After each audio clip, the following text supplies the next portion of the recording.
Hello everyone, আসসালামু আলাইকুম, welcome to my channel. তো আজকে আমি আমার ব্লগটা শুরু করছি একদম সকালবেলা থেকে। আর আমি প্রথমে পরোটা তৈরি করে নিচ্ছি। আর আজকে যেহেতু ফ্রাইডে, তো দেখা যাচ্ছে যে বাসায় নাস্তা রেডি করছি। আর খুব তাড়াহুড়ো করে করছি যেহেতু বাবা বাসা আছে। আর রাত্রে একটু আলু ভাজি করে রেখেছিলাম। পরোটা দিয়ে কিন্তু আলু ভাজি খেতে ভীষণ ভালো লাগে, কিন্তু আলুটা আমরা একটু অ্যাভয়েড করার চেষ্টা করি। আর এই তো পরোটাগুলো ভাজা হয়ে গেছে। আর এটা হচ্ছে রেডিমেড পরোটা। আসলে যেহেতু আমার ছোট বাচ্চা, পরোটা বানাবো এই টাইমটা আমার হয় না, বেশি রেডিমেড পরোটাটা আমাদের খাওয়া হয়। রেডিমেড পরোটাগুলো আসলে খেতে কিন্তু ভালোই লাগে। আসলে বাইরে কেনা পরোটা থেকে কিন্তু ভালো হয়, কারণ বাইরে কেনা পরোটাতে কিন্তু আপনার অনেকটা অয়েল থাকে, যেগুলো পুরানো তেল থাকে সেগুলো দিয়ে কিন্তু রেডি হয়। তাদের গ্যাস্ট্রিকের সমস্যা যাদের আছে তাদের কিন্তু সমস্যা আরও বেশি বাড়ে। তো তার থেকে কিন্তু রেডিমেড পরোটা কিন্তু আমি বলবো সেটা ভালো, যেহেতু আপনি নিজেরা ঘরে বসে রেডি করতে পারেন। আর এটা জাস্ট নিজেদের ঘরে ভালো ফ্রেশ তেল দিয়ে তৈরি করতে পারেন। আর এটা কিন্তু তেল ছাড়াও ভাই অনেক বেশি ভালো লাগে। আমি তেল ছাড়াই বেশি খাই, কিন্তু বাচ্চাদের জন্য আর বাবার জন্য কিন্তু আমি একটু তেল দিয়ে হালকা একটু ভেজে নিই, তাতে একটু কিন্তু মচমচটা হয় ভালো। যে দেখতেই পাচ্ছেন এই পরোটা কিন্তু আমি তেল দিয়ে করেছি একটু হালকা সামান্য, তাতে করে কিন্তু ক্রিসপিনেসটা কিন্তু খুব তাড়াতাড়ি চলে এসেছে। তো সবার জন্য পরোটা তৈরি করছি। আর আমি পরোটা কিন্তু সবাইকে লিমিটেড করে দিই, যে 1 পিস বা 2 পিস খাবে, তার বেশি না। আমাদের ঘরে সবাই একটু লিমিট রেখে যে পরোটাটা খায়, কারণ অনেকে আছে যে 4-5টা পরোটা খেয়ে ফেলে, পছন্দ করে আসলে। তাই আসলে পরোটা কিন্তু শরীরের জন্য অনেকটাই ক্ষতিকর। কিন্তু আমরা বাঙালি তো, সকালবেলা কিন্তু পরোটা না হলে আমাদের আসলে হয়ই না। দেখতে পাচ্ছেন এগুলো হয়ে গেছে। আর আমি ডিমগুলো জাস্ট ভেজে নিচ্ছি, আমি অমলেট করে নিচ্ছি। আর ডিম দিয়ে পরোটা আর আলু ভাজি কম্বোটা কিন্তু বেশ টেস্টি হয়, বাঙালির খুব প্রিয় একটি খাবার আসলে। তো নাস্তা খাওয়ার পরে 2 ঘন্টা পরে আমি কিন্তু একটু হাঁটতেও বের হয়েছিলাম। জাস্ট খাবারটা শেষ করে তারপরে কিন্তু চলে গিয়েছিলাম। আর সকালে হাঁটা হয়নি। আর দেখা যাচ্ছে বাচ্চাদের নিয়ে একটু আমি ঘুরতে বের হয়েছিলাম। তো সেটা আপনাদের সাথে একটু শেয়ার করলাম। এটা হচ্ছে আমাদের বাড়ির নিচে। আর এখানে হাঁটার জন্য খুব বেশি স্পেস আছে, খুব সুন্দর একটা জায়গা। তো এখানে জাস্ট ঘোরাঘুরি করছিলাম। আমার মেয়ে আমার কাছেই ছিল, বড় ছেলে বাসাতে ছিল, ছোট ছেলেকে নিয়ে জাস্ট ঘুরতে বের হয়েছিলাম। আর ওর সাথে একটু ঘোরাঘুরি করলাম। আর ওর কিছু পিকচার তুলবে, তো ওকে কিছু পিকচার তুলে দিলাম। আমার ছোটো ছেলেটা আসলে একটু টাইপের, ও একদম ঘরে থাকতে চায় না, একটু দৌড়াদৌড়ি খেলাধুলা এগুলোই পছন্দ করে। তাও বলতেছে মা ছাদে যাব, তো ওকে নিয়ে জাস্ট ছাদে চলে গেলাম। ছাদে কিন্তু আমাদের খুব সুন্দর বাগান রয়েছে। আর ছাদে কিন্তু খুব সুন্দর একটা বাগান আছে, দেখতে পাচ্ছেন ছাদের ওপাশটা কিন্তু বাগান করা। আর এই পাশটা কিন্তু মানুষ বেশি একটু হাঁটাহাঁটি করে, যেহেতু এই পাশে বাগান করে রেখেছে। খুব সুন্দর দেখতে পাচ্ছেন কি সুন্দর ফুলকপি ছোট ছোট টবে হয়ে আছে, খুব দেখতে ভালো লাগছে। এমনকি ওখানে টমেটো রয়েছে, বিভিন্ন সবজি রয়েছে, ভীষণ ভালো লাগছে। সাথে কিন্তু আসলে অনেক তাপ পায় যেহেতু রোদের, খুব সুন্দর কিন্তু ফলাদি হয়। আমার কাছে গাছ কিন্তু বেশ পছন্দের এবং খুব প্রিয়। বাসায় গাছগুলো রেখে এসেছি, কী অবস্থায় আছে আল্লাহই জানে।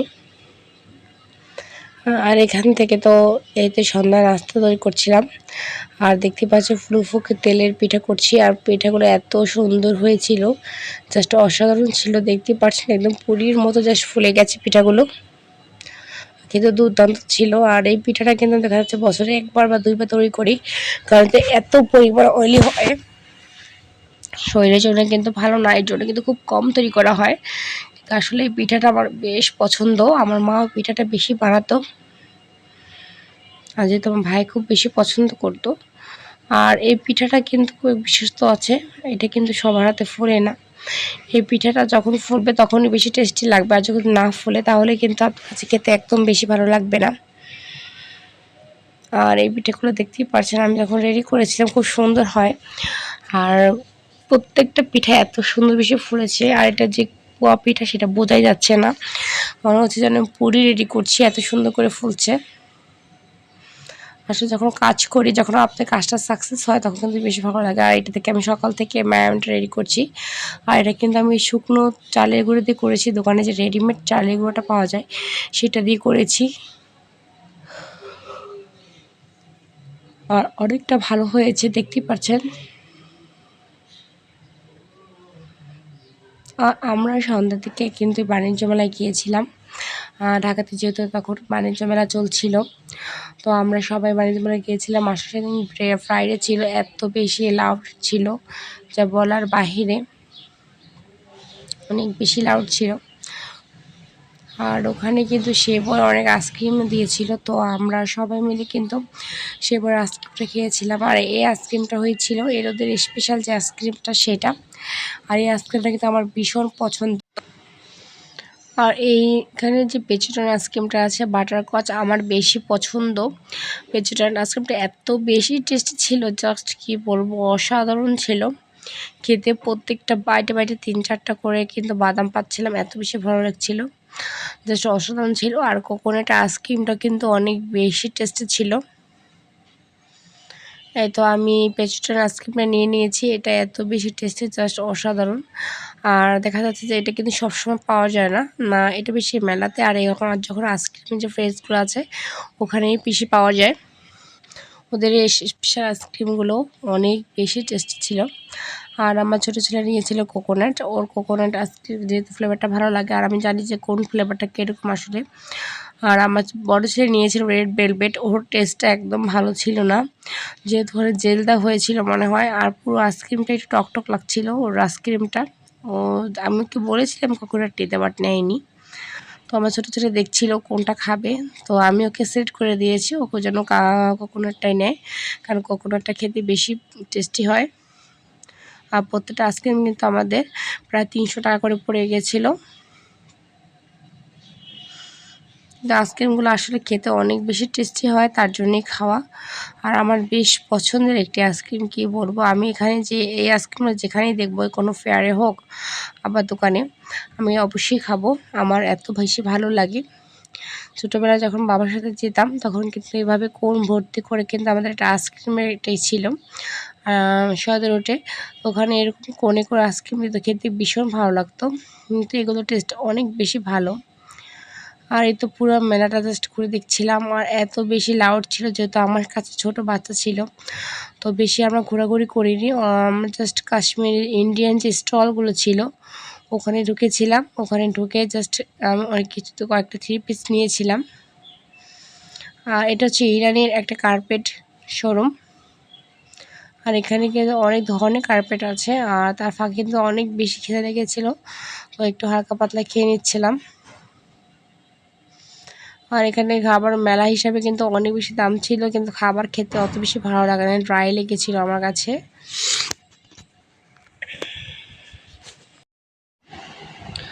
আর এই তো তাড়াতাড়ি করে কিন্তু আমার খাবারগুলো সেরে নিচ্ছিলাম।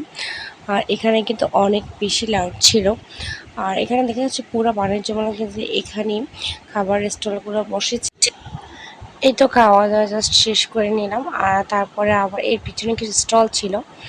আসলে যে জায়গাটা এখন বাণিজ্য মেলা হয়, আসলে সবাই কিন্তু একটু বিভ্রান্ত হয়েছে, আগের মতো নেই। ঘোরার যে স্পেসগুলো সবগুলো কিন্তু অন্যরকম হয়ে গেছে, কিন্তু একদিকে ভালো হয়েছে, লোকালভাবে না হয়ে একদিকে রুমে দেখা যাচ্ছে যে একপাশে স্টলগুলো একইভাবে রয়েছে, দেখতে ভালো লাগছে এমনি, কিন্তু ঘুরতে একটু সমস্যা হচ্ছে আর কি। আর এই তো তারপরে চলে গেলাম, ছেলে একটু ওখানে একটু রাইডে উঠবে, এই জন্য এখানে আসা। আর দেখা যাচ্ছে আমার অনেক টায়ার্ড হয়ে গেছে, কারণ জার্নি করতে এত বেশি কষ্ট হয়েছিল। আসার সময় অনেকটা টাইম লেগেছিলো, কিন্তু বাণিজ্য মেলা আমাদের বাসা থেকে অনেক বেশি দূরে রয়েছিল। আর এখান থেকে বাবু একটু ঘোরা উঠবে, আমার ছোটো ছেলে, তো ও কী করছিলো, আর আমি আমার ছোটো ছেলে ও চলে গিয়েছিলো বাবার সাথে আর কি, ছোটো ছেলে। আর আমি আমার বড়ো ছেলে এখানে দাঁড়িয়ে দেখছিলাম রাইডগুলো আর কি। তো এখানে জাস্ট বেড়ার একটা ভাইব পাওয়া যাবে। আর লাস্টে পিছনে গেট থেকে যখন বের হলাম তখন এখানে দেখেছি ভুট্টা পোড়াচ্ছে, আমার ভুট্টা খেতে ভীষণ ভালো লাগে। তো এখান থেকে আমরা একদম কচি ভুট্টা নিয়ে নিয়েছিলাম, এগুলো খাবো, তো একটু পরে নিচ্ছিলাম। আর এই তো যে 3 পিসগুলো নিয়েছিলাম পাকিস্তানি 3 পিসগুলো, ওগুলোর একটা পিক আমি নিয়ে রেখেছিলাম, সেটাই জাস্ট শো করে দিলাম। আর এই তো আমি বাণিজ্য মেলা থেকে যেন আসলাম, তখন যে 3 পিসগুলো নিয়ে এসেছিলাম সেগুলো আজকে বানাতে দেব। তো আমাদের বাসার নিচেই আমি যে স্কুলটা আছে তার পাশেই কিন্তু এভাবে খাবারের একটা সুন্দর রেস্টুরেন্ট আছে। টেইলার্স আছে, তারপর ব্যান্ড বক্স, এগুলো আর কি ধুতি কুস্তুবাখানা সব কিছু একসাথে আছে। তো আমি একটা কফি অর্ডার করে দিলাম। কফি খাচ্ছিলাম আর আমার ছোটো ছেলে ওখানে বসে বসে ধুল খাচ্ছিল। আর বিকাল হলে আমাদের যেটা কাজ থাকে আমার ছেলে বের হওয়া, আমি একটু হেঁটে রেস্ট নিচ্ছিলাম আর আমার ছেলে রেস্ট ঘোরাঘুরি করছিল। বাসায় চুপচাপ বসে থাকি, তাতে করে দেখা যায় শরীরের ওয়েটটাও বেড়ে যাচ্ছে। তো সবসময় চেষ্টা করি বিকালে একটু হাঁটাহাঁটি করার। আর এই তো আমাদের বাসায় কিছু গেস্ট আসবে, আসলাম খালাতো বোন, ওরা আসবে আমাদের বাসায়। তো ওদের জন্য জাস্ট রান্না করছিলাম। আর সাথে আমার খালামণিও ছিল। ওদের বাসা যেহেতু ঢাকাতেই, তো ওদেরকে আমি দাওয়াত করেছিলাম তো বাসায়। তো আমি এখানে আমার সব রান্নাটা মোটামুটি হয়ে গেছে। রোস্টটা জাস্ট ভেজে রেখেছি, রোস্টটা রান্না করব আর বিরিয়ানিটা রান্না করে নেব। আর বাকি সব আইটেমগুলো হয়ে গেছিলো। ফ্রেশ ফ্রাই করা হয়ে গেছে, ইলিশ মাছ ফ্রাই করা হয়ে গেছে, কাবাব করা হয়ে গেছে। কাবাবটা একটু গরম গরম করবো, একটু জাস্ট করে রেখে দিয়েছি। এখন আমি বেরেস্তা করে নিচ্ছি। বেরেস্তা করে রোস্টের জন্য করে নেব রোস্টটা। দেশি পেঁয়াজ দিয়ে কিন্তু বেশ ভালো লাগে। আর এর ভিতরে একটু বাটা মশলা দিলে কিন্তু অনেক বেশি ভালো লাগবে। আমি জাস্ট আমার রান্নাগুলো কমপ্লিট করে নিচ্ছি। আর হাতে যেহেতু আমি একা সব কিছু করছি, এই তো মোটামুটি আইটেমগুলো টেবিলে দিয়ে নিয়েছি। এখন শুধু বিরিয়ানিটাই বাকি আছে। রাতে পায়েসটা করে রেখেছিলাম আর সবগুলো কিন্তু সকালে আমি করে নিয়েছি। আর আমি এখন জাস্ট বিরিয়ানিটা সার্ভ করবো, হলে আমার কমপ্লিট হয়ে যাবে। আর ওরা চলেও এসেছে। তো ওদের জন্য একটু শরবত করে রেখেছিলাম, ফল কেটে রেখেছিলাম, সেগুলো এখন দেবো। আর এই তো এখান থেকে কিন্তু বিরিয়ানিটা হয়ে আসছে প্রায়।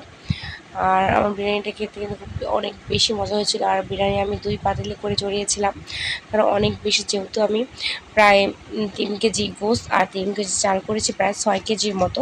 তো 3 কেজি করে আলাদা আলাদা কিন্তু পাতিলে আমি চড়িয়ে দিয়েছি। তাতে করে কিন্তু এটা ভালো হবে, একসাথে চড়াতে দেখে খেতে চাপা পড়লে কিন্তু বিরিয়ানি রাইসটা কিন্তু একটু নরম হয়ে যায়। এর জন্য আমি আলাদা করে পাতে চড়িয়েছি, যেন দোনোটা খুব ভালো হয়। আর মশলা দিলে দোনোটার রাইস কিন্তু অনেক বেশি ভালো হয়েছিল। বিরিয়ানিটা খেতে খুব অনেক টেস্টি হয়েছিল। আসলে যদি আপনি সব কিছু ঠিক হয় তাহলে কিন্তু মনটা ভালো হয়ে যায়, কষ্টটাও কিন্তু কম লাঘব হয় যে আমার সব কিছু ভালো হয়েছে। আর তাড়াতাড়ি করে জাস্ট রান্না করে নিয়েছিলাম। গেস্ট ওখান থেকে কিন্তু চলে এসেছে, ওদেরকে একটু খাবার দিয়ে এসেছি। আর এটি ছিল যেদিন আমি বরিশালে চলে আসবো, সেদিন একদম সকালবেলা কিন্তু আমরা গাড়ি থেকে নিয়ে নেমে পড়েছি, যেহেতু বরিশালে যাব। তো এই তো বাসে উঠে গিয়েছি। আর যাওয়ার পথে কিন্তু আমি একটু ভিডিও করে নিয়েছিলাম।